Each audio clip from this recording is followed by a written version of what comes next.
already make to a police force that you work with? Well, I'm glad you're... Service. Well, that's true. At least 34 people have been killed by a series of tornadoes across central and southern parts of the United States. Kentucky and Indiana were hardest hit by the storms, with some communities completely destroyed. Parts of Georgia, Ohio and Alabama were also affected. Philippa Thomas now reports.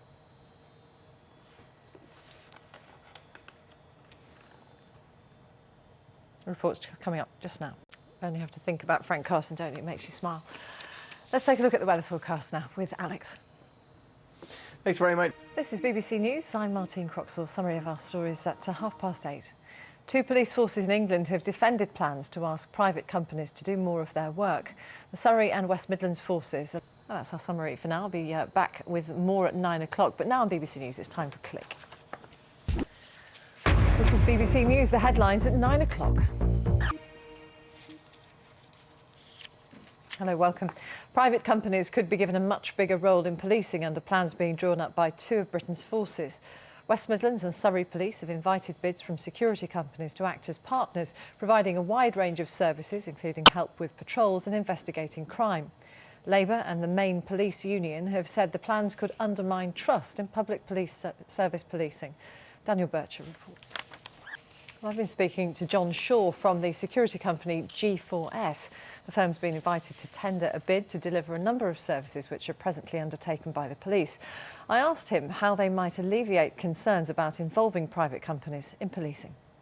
Service. Well, that's true. Already make to a police force that you work with.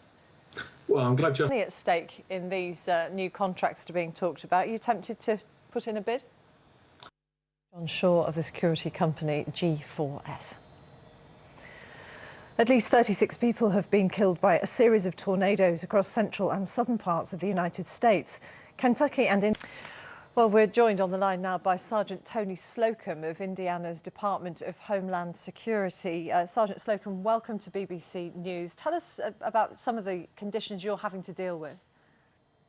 For a second day, the Red Cross has been prevented from entering the Bama district of Homs by the Syrian authorities, who say the area is too dangerous.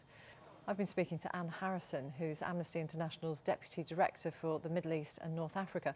I asked her what information they were receiving from Homs.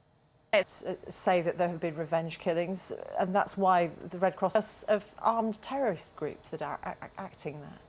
Well, I think they need to continue to press China and armed opposition groups. So we think that Russia should really not have so much of a problem with something like that. In regard to some kind of military intervention. We're not. Anne Harrison for Amnesty International speaking to us a little while ago. The first polls have opened in Russia's presidential election, where voters in the far east of the country are casting their votes. Voting will be spread across the 9 time zones of Russia, finishing on Sunday evening in the Baltic city of Kaliningrad. Let's take a look at our headlines now. It's 16 minutes past 9. Time for the sports news now, and Amelia is back with us. Martine, hi, thank you.